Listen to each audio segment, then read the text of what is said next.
Hello, good morning if you're watching this in the morning, in which case I'm going to pretend to drink from my cup because it's actually lunchtime. I finished my coffee already, so good afternoon. My name is Melinda and welcome to Web of Stories, and I'm here to wrap up my week. Now, if you watched my mid-month book bash vlog, you've already seen part of my week. So I will touch back on some of the things that I mentioned on there, but really, this has been just sort of a read it and get it through it week. Fall has finally hit, or again, I've had to put like the extra blanket on my bed because I was very cold last night. So we are actually getting fall weather. I just saw a report, like a news report talking about like expected weather for this year because of La Nina, and it's supposed to be colder and wetter here in Oregon. So yay. Anyway, that's what we're looking forward to. But yeah, so we're midway through, a little over midway through October. I still have not gotten my son's Halloween costume of Marty McFly, which I need to do. That's a great costume because, as I said before, like all the parts of it can just be clothing. It's not like buying a costume that he never wears again. So I just need to buy it. And then my daughter still hasn't decided what she wants to be. And she says, well, we'll just go to Spirit Halloween. And I'm like, I don't know where the Spirit Halloween is this year. You'd think every year they're just always around. And this year I don't know where they are. So I don't know. I said, do you want me to just pick you a costume? But no. So we're gonna need to figure that out. But she really still wants to go trick-or-treating. And I am a firm believer that kids should trick-or-treat until they graduate high school. Let them be kids. Let them do it. You only get to be a kid once. Just give the kids the candy. You don't want the candy in your house anyway. Just give the kids candy. Give the teenagers candy. They are kids too. Let them be kids. But yeah, she really wants to trick-or-treat. She might have her friends come over. Last year she had some friends and they went out as a group. Last year she went as, she and a friend did a double costume. They went as Velma and Daphne, and my daughter was Daphne, and wow, that was wow. So anyway, other than that, it's been a kind of quiet week. I have been reading a lot because I've had a lot of books going. Because I'm doing some longer reads this month because of Inktober, and then I was doing a read along, and I'll touch base on that. I've had too much going on again, just like in September, but it's starting to get under control again. So I only finished 3 books this week, but that's fine. It's perfectly fine. And I am going to, well, I'll tell you what all 3 are, but I'm not going to talk about one of them very much, and I'll get to that. So the first book I finished, and I talked a little bit about this in my mid-month book bash vlog, is Horrorstör by Grady Hendrix. Isn't this just the most wonderful looking book? Even if I did not hate this, but even if I had hated it, I would still keep this book because it's just such a wonderful physical item. And my light is doing its little dimming thing again. Let me see if I can fix that. And by fixing it, I think I'm just gonna turn it all the way off. There you go. So yes, so this is, I said this in mid-month book bash, and I'll say it again, and I want to preface it by saying this is actually a compliment because it's not going to sound like one, but this is a very gimmicky book, haunted IKEA knockoff. It's fun, and I really think, especially, I mean, this is the second Grady Hendrix book I've read, so I can't talk to his entire body of work, but I really feel that he's an author you go on to just wanting to have a good time. You don't want anything deep or anything like that. Now, the first book of his that I read was My Best Friend's Exorcism, which I went into wanting to have a really good time. And I did have a really good time, but there was a deeper meaning to that. Talked a lot about friendship, and I thought that was just really well done. This book doesn't have that kind of depth. There's a little bit about loyalty to others and, you know, seeing the best in people, but it's not like it is in My Best Friend's Exorcism, and that's fine. I think it's very important to not go into this book with any of those expectations. And you will, I mean, yeah, this is, so I wouldn't say it is as good as My Best Friend's Exorcism. I still prefer My Best Friend's Exorcism, but this was still a lot of fun to read. It was really hard to put down. Personally, I didn't find it super scary. I think if I were to watch an adaptation of it, it would scare the poopy out of me. But I'm a wimp when it comes to watching things. I can handle things when I read them, but I'm a wimp when it comes to watching them. But it's fun. I do recommend it. And again, yeah, you can get an audiobook version of it. You could get it digitally, but if you have a chance, get the physical because it is so worth it. It's just such a great physical item to add onto your bookshelf. So there. So the second book I finished is one I'm not going to talk too much about because it's part of a read-along and the read-along is still going on. And it is Martyr by Kaveh Akbar, which is kind of a big book at the moment. And I'm reading this along with Jess at Stalking Kafka and, you know, some other people. And Jeff put a schedule together, which is great. But I had a library book and I had to go back. So I had to kind of read ahead. So that read along is still going on and people are not done with the book. So I'm not going to say much about it. The only thing I will say is it is a book that you have to really finish before you form an opinion on, because you're not going to get a full picture of the book until you're done with it. That's all I'll say, but I will make a note of when I do my monthly wrap up of spending a little bit more time on my thoughts with it. So I don't want to spoil anything for anyone who's still reading it. So isn't that read along? The third book, this is going to be a short video, but that's okay. That is okay because things have just been things. Third book I finished is this one, Listen for the Lie by Amy Tintera. And this is through my postal book group. So it's not a book that was ever on my radar. It just showed up. And I thought, okay, this looks like a domestic thriller. It looks like, if you look at it, it looks like a domestic thriller. And it does sound kind of, okay, so this is like a mystery. Here's my issue with it. It reads like a rom-com. So there's a real disconnect between the content and the tone of this book, I felt.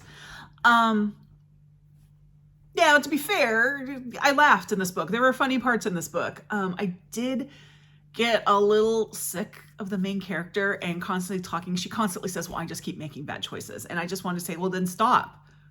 You clearly know the choices you are making are bad. You clearly know that. So don't do that. So I was getting very frustrated with that. But it does have that sort of, you know, humor about, like, it feels like a rom-com. It's got the crazy alcoholic grandmother who's sleeping with half the retirement community. It has, you know, the main character who makes bad decisions. It has the really hot guys and the sweet guys. It has all these things. And I feel like it needs, like, this cover is really misleading. It needs like one of those almost cartoon stylized covers that are really popular with like rom-coms now, like you would see on like the Abby Jimenez or the Emily Henry books. That would be but then again, that would also be misleading because this is a murder mystery. So it's hard. It's hard. I kind of feel like she was kind of looking for that tone. Like this was the tone the author wanted. I just don't think it was a wise choice. I think that this story, had it been told in a more serious tone, would have been more effective. Now, as for it being a mystery, this is my other thing. Like, I think if you are not someone who reads a lot of mysteries, this will be a great mystery for you as far as like the mystery element. Because I think that it's done well. You know, the clues are there, but they're hidden in everything's like that. So if you're new to it or you haven't read a lot, you probably will do great with this on a level of it being a mystery. However, if you're someone like me who reads a fair amount of mysteries, you're going to know pretty like whodunit. You're going to know whodunit almost right away. Not because the author gives it away or because the author does a bad job, but this is the author does things that authors do in these books. So it's in that way, if you know the genre well, you kind of know the tricks going into it. There's no new tricks in this book. Let's put it that way. As you know, I read a lot of Agatha Christie, and Agatha Christie does, you know, she still has her new tricks that she can kind of pull in there. Now, obviously it's not fair to compare someone's debut novel to Agatha Christie. I get that. But what I'm saying is, think of another one, Tana French, or Tana French is actually not a bad comparison just of the setup of this novel because there's memory loss. That's very similar to Into the Woods is a musical. In the Woods is what I'm talking about. And I know that's a very divisive book for people, but I do think generally that's handled a lot better there. But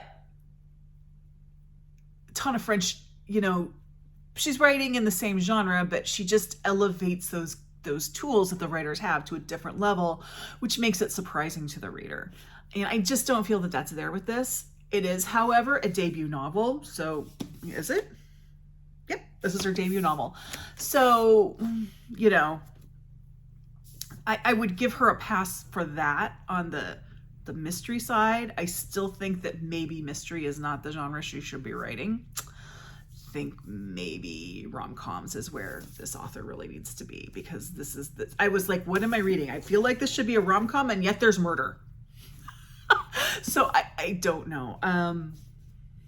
I would say if you're an experienced mystery reader, this is not a book for you. But if you are new to mystery, especially if you come from like the romance rom-com area and you want kind of a bridge to get into that, this might be effective in that way. I don't know. I'm not in that, so I can't really tell if that, but I'm just kind of guessing that might work.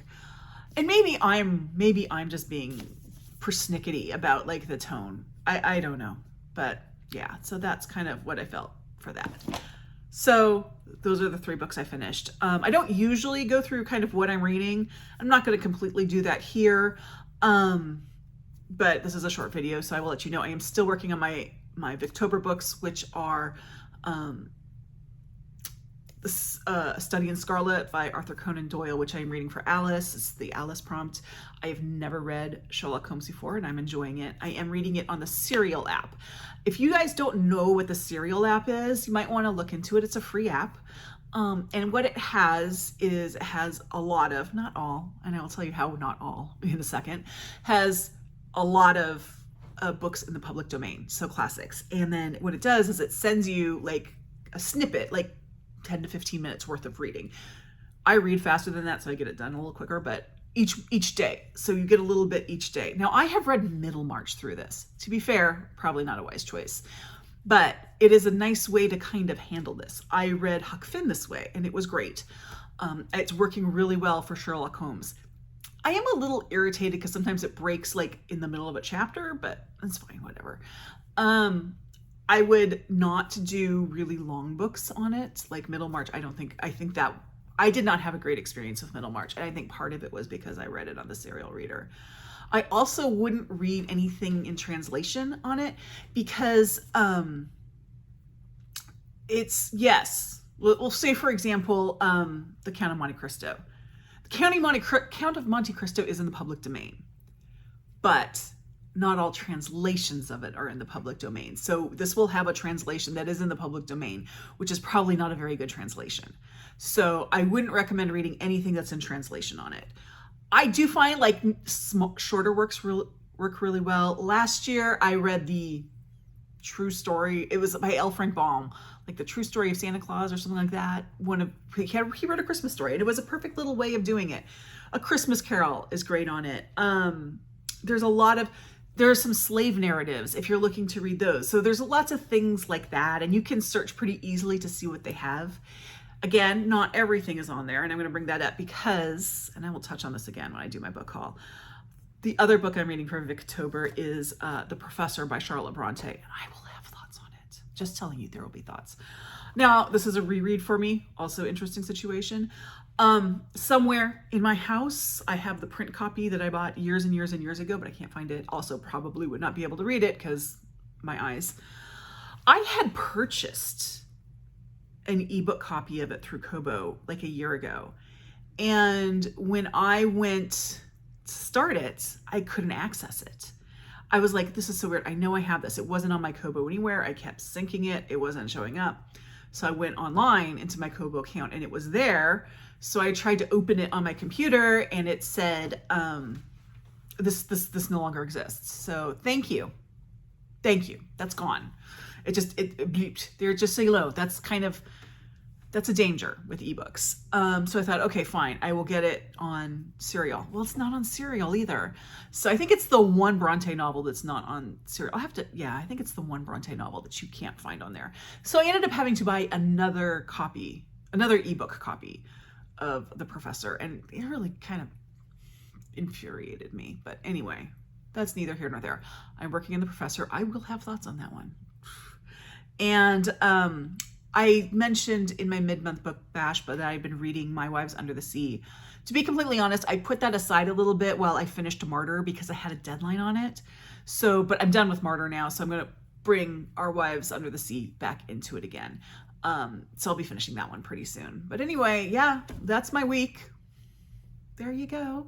As for what's coming up, next week is exciting, as you will see on Tuesday. There's something exciting, for me at least, on Tuesday, which you will see in my Tuesday video.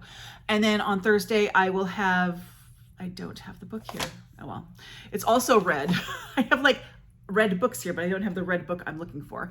On Thursday, I will have my standalone review of Malas by Marcela Fuentes up. And I might, then I will either have on a Wednesday, if I get a chance to watch The Tempest, a version of The Tempest, I will do a little thing there. If not, I'll do a 5 on Friday. That's something that's exciting that's happening on Saturday. So when you see this, or tomorrow as I'm filming it, I'm gonna go to the Portland Center Stage to see their production of Sweeney Todd. Now, I've seen the movie Sweeney Todd, I know the music Sweeney Todd, but I have never seen a stage production of Sweeney Todd. And Portland Center Stage tends to put its own spin on things, so I'm really looking forward to seeing that. And I'll talk about it next week. But Bookish Best Friend and I have season tickets to the main stage of Portland Center Stage. They actually have 2 stages. They have the main stage, which is like a big auditorium. Then they have this little stage, which is down in the basement for more intimate shows. We didn't get tickets to that. That's a lot of shows for me to go to. And I wasn't as interested in the shows that are there, but the main stage is doing a Sweeney Todd, and then they're doing Twelfth Night. Other plays we're seeing, I know there's The Importance of Being Earnest and Who's Afraid of Virginia Woolf, and then a couple other plays. So I'm really looking forward to seeing all those. But the first one of the season is Sweeney Todd, so I'll be seeing that on Saturday. And that is that. Let me know what you've been reading this week. And I will talk to you later. Like, subscribe, and I'll see you in the next video. Bye-bye.